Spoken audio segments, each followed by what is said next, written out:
allegiance to the flag of the United States of America and to the republic for which it stands, one nation under God, indivisible, with liberty and justice for all. Roll call of council. Councilmember Halsey. Councilmember Jones. Here. Councilmember Cave. Here. Councilmember Peterson. Here. Councilmember Putnam is absent. Councilmember Steiger. Here. And Councilmember Walker. Second. All in favor? Aye. Opposed? Motion carries. Okay, so the purpose of tonight's special meeting is the first reading of ordinance 14-1855. It's been suggested that maybe we should ask for a motion to suspend the rules so that we can allow comment after we read the first reading. Mr. Mayor, could you please speak up so we can hear you, please? Thank you. So, it's been suggested that we should have a motion to suspend the rules to allow comment since we're not making a motion tonight. It's merely a reading.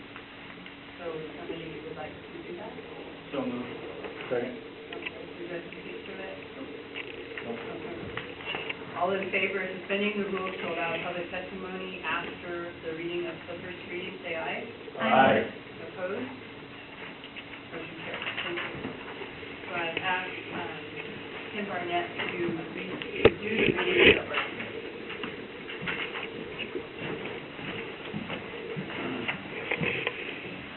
You want the agenda, you want the summary read too? Or just the... just this will be fine. I think Okay. we've passed out all the information. Okay. So this is an ordinance of the City of Pacific, Washington, related to recreational and medical use of marijuana, adopting the interim zoning ordinance prohibiting the siting, establishment, and operation of any structures, property, or uses relating to recreational or medical marijuana production, processing, cultivating, storage, sale, delivery, exchange, or bartering to be in effect until the city adopts a permanent zoning regulation on the same subject, which includes a prohibition on the submission of business license applications for such uses. This interim ordinance to be effective immediately, setting 6 months as the effective period of the interim zoning ordinance, and establishing the date of public hearing on the interim zoning ordinance. Okay, with that, what I'd like to do at this time then is open it up to public testimony, and I would like to remind those who'd like to comment when you come up, please state your name and address for the record. And I brought a timer so that every person will have an opportunity to speak. We allow 3 minutes for public testimony. And I also would like to make sure everybody understands this is not an opportunity for a debate. This is an opportunity for the audience to weigh in their comments. There will not be any response from council or myself, and it's not that we don't want to respond, it's just it's against our council rules and procedures. It's an opportunity for you to voice your opinion and share your ideas with the council while they consider this ordinance that we'll be looking at again next Monday. So, with that, would the first person like to come and introduce themselves and speak? And we'll start the timer. Could I give you 3 minutes, please? Check. James Dusick, 898 Valentine Avenue, Southeast. I-502 was approved by popular vote on November 6, 2012. Certified and became law on December 6, 2012. On November 18, 2013, I-502 licenses started being accepted, applications. The City of Pacific had 1 full year to pass any ordinance or zoning it felt it needed to before any potential business owners would have been harmed in any way. The city had an obligation to provide guidance to business owners before November 18, 2013, if their position varied in any way from the rules the state of Washington provided. This is because in order to be a successful applicant, a lease was required. In October 2013, I researched all marijuana-related ordinances within the City of Pacific, noting that there was not any moratorium or zoning restrictions related to I-502. On November 18th, I applied for an I-502 producer processor license using the 898 Valentine address because it meets all requirements of the I-502 and Liquor Control Board rules. On November 21st, 2013, I verified there was still no moratorium or zoning restrictions in place. I signed a 5-year lease on the building and emailed Mayor Greer stating my intentions of operating an I-502 business in the light industrial zoned area in the city. I received no reply. On January 10th, 2014, I received a letter from the Liquor Control Board stating that there was an objection to my business. Reason being there was a moratorium in place. I have the current moratorium the City of Pacific has passed, and it does not relate to I-502 at all. The City of Pacific has knowingly provided false information to the State of Washington, resulting in considerable damage being done to I-502 applicants. The interim zoning being read today bans all I-502 businesses for a minimum of 6 months. This should have been in place before November 18th, 2013 to avoid harming I-502 applicants within the city. Passing this emergency zoning at this late date, knowing it's bringing harm to applicants that invested tens of thousands of dollars in this community on good faith, knowing no zoning or moratorium was in place, is unconscionable and frankly un-American. I request the City of Pacific scrap this unjust emergency zoning and do what's right. Approve all current I-502 business applicants within the city and move on to a productive relationship with our groundbreaking businesses. Thank you.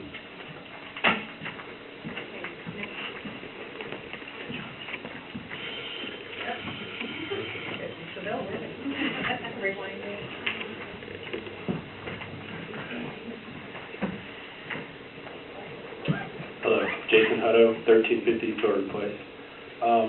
Well, I think James said it pretty well. He kind of encapsulated the same struggles that process and struggles that I've occurred to as an applicant of 502 and someone that has invested money into a building in this neighborhood in the hopes of gaining a 502 application.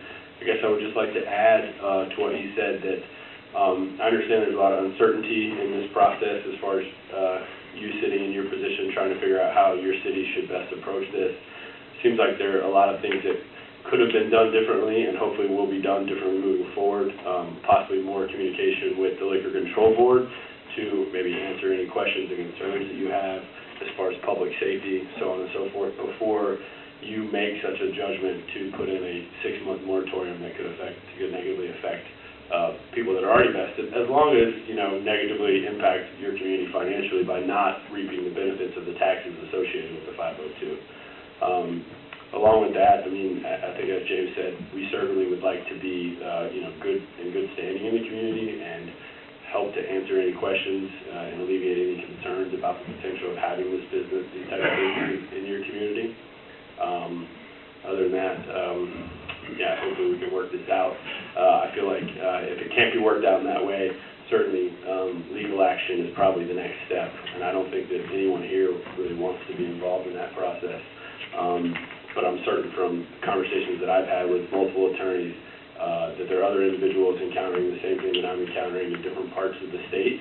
And from what I've been reassured by multiple attorneys, it is in fact against the state constitution for municipalities to prohibit this based on the fact that it was a voter initiative, and at the utmost, the state constitution upholds the right for voters to enact an initiative that was voted on by voters. So anyway, hopefully we can not end up in that place, and we can try to work to answer any questions and alleviate any concerns so that we can be part of this community.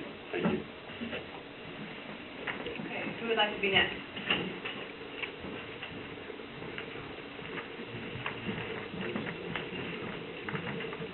Hi, my name's Autumn, 898 Valentine, and I just wanted to go over a couple of those dates again.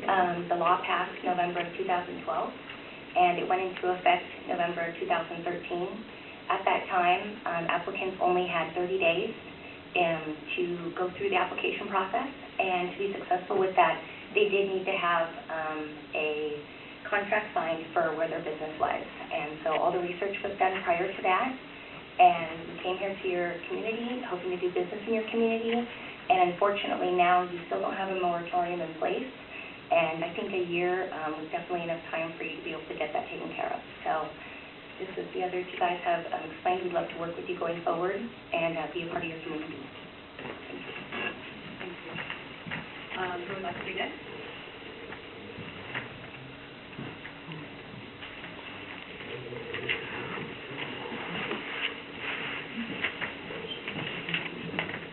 Jean Fancher, 37248 55th Avenue South. I've been at the council meetings for a couple of years, and I know that one of the big challenges was a very unresponsive and restrictive administration prior to Mayor Geyer's appointment. So for the folks in the audience, people who work with the Planning Commission and were responsible for doing stuff were like told not to work on things or part-time.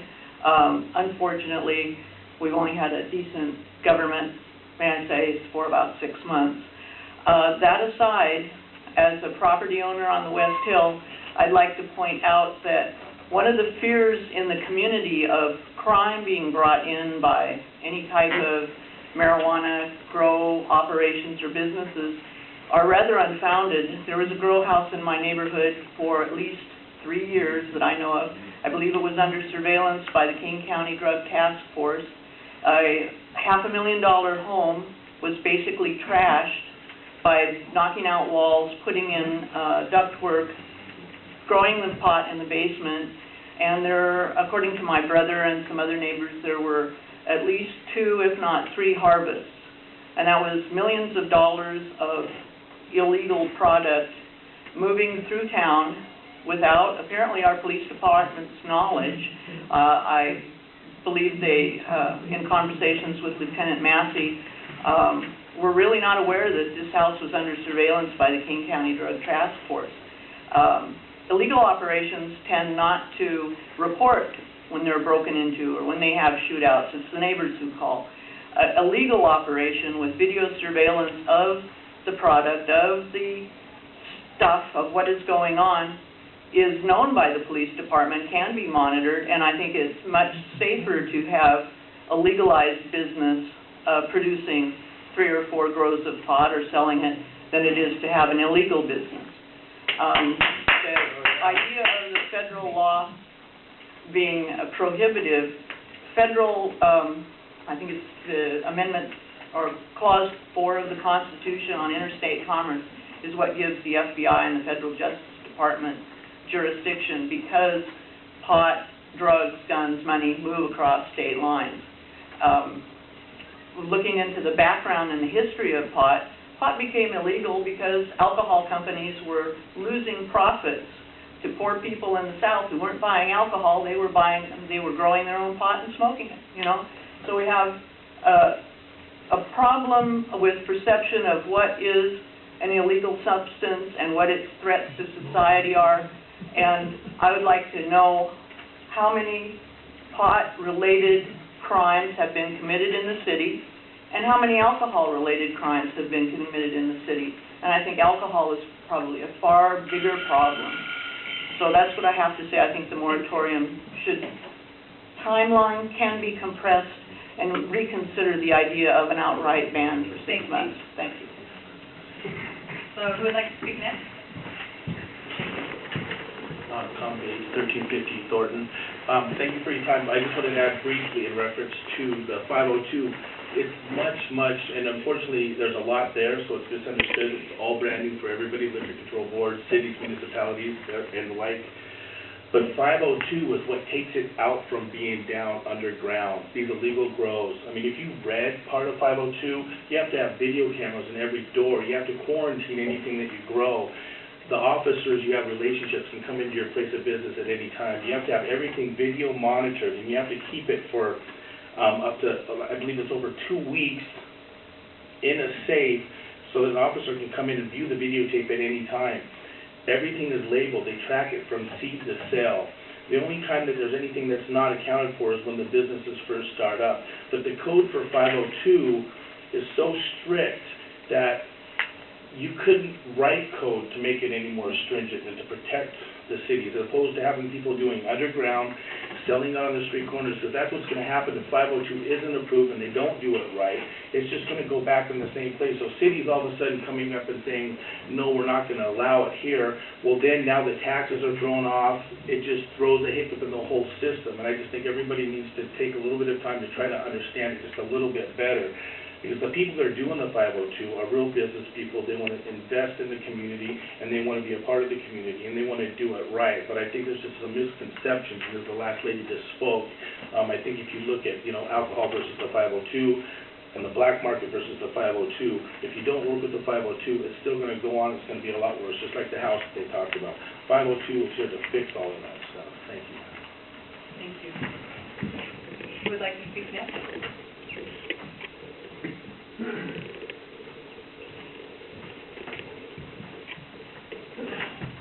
My name is Doug Steinhauer. I'm at 1350 Thornton. I've been a member of the civic community 25 years, and I'm a landlord at Thornton Avenue. I own a building, a green building down there. And when the marijuana 502 came into effect, we decided that we would lease space in our building to a marijuana grower because it's a new industry and it's going to be an up-and-coming industry, both for the city and for the clients and for the consumers. So we ran an ad in the Craigslist, and we had 90 applicants for space in our building. And out of the 90 applicants, we picked the two people that have just spoken here tonight because, one, they were financially stable, two, they were well-educated, and three, they were going to be good members of the community. The other thing is that the security aspect of this law is so stringent that for anybody to break into the building would be almost humanly impossible without somebody knowing it. So from that aspect, I wasn't afraid to rent space to these people because I knew that they were going to follow all the aspects of the law. The second thing is that by denying the application tonight, you're putting these people at great financial risk because the first gentleman that spoke has already invested $60,000 into his leased property, and he's in the situation that he could be at loss of that $60,000. And secondly, the city is robbing itself of the tax income that will come from the marijuana revenue. And thirdly, because they're not only robbing themselves of the tax revenue, but they're creating an expense for the city because this thing is going to get turned over to lawyers, and there's going to be a huge legal expense for the city, and that's no good either. So, but the city doesn't know at this point who's going to get licenses and who's not. And we're hoping that these people that have leased their space from us are going to get a license to conduct their business, and we hope that the gentleman that spoke first is going to get a license to conduct his business, but it's up in the air. The State Liquor Control Board has not granted licenses to anybody yet for 502. So the city right now is really putting the cart before the horse because you don't even know if there's going to be licenses for the 502 applicants. And but anyway, you're putting these people at great economic harm, and you're putting the city in harm's way too if you vote against, if you vote to put in a moratorium. Thank you. Thank you.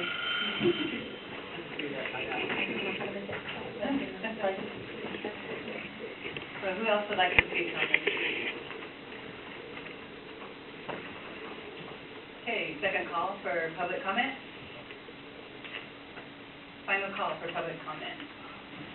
Seeing none, and being no further business of the council, this meeting is adjourned. Point of order? Yes, I'm sorry. Don't need to move to accept this as a reading. I thought I was stating it. We could, yes, go ahead. We've done with that. I know it's not required. Okay. Let's just make sure we dot all the i's. I'd like to make a motion to accept this as a first reading. for ordinance number 14-1855. Second. Okay, would you like to speak to your motion, Councilmember Walker?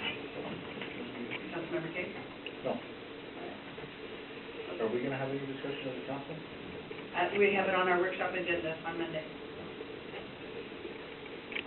And then we'll have the second reading, we'll discuss it, and we'll have our second reading and the opportunity to vote right after, at the special meeting right after next meeting. Will our attorney be there? Yes. I told him he didn't need to be here this evening, we would just take some testimony and there was no vote, Right. other than accepting the first reading. So all those in favor of accepting this as the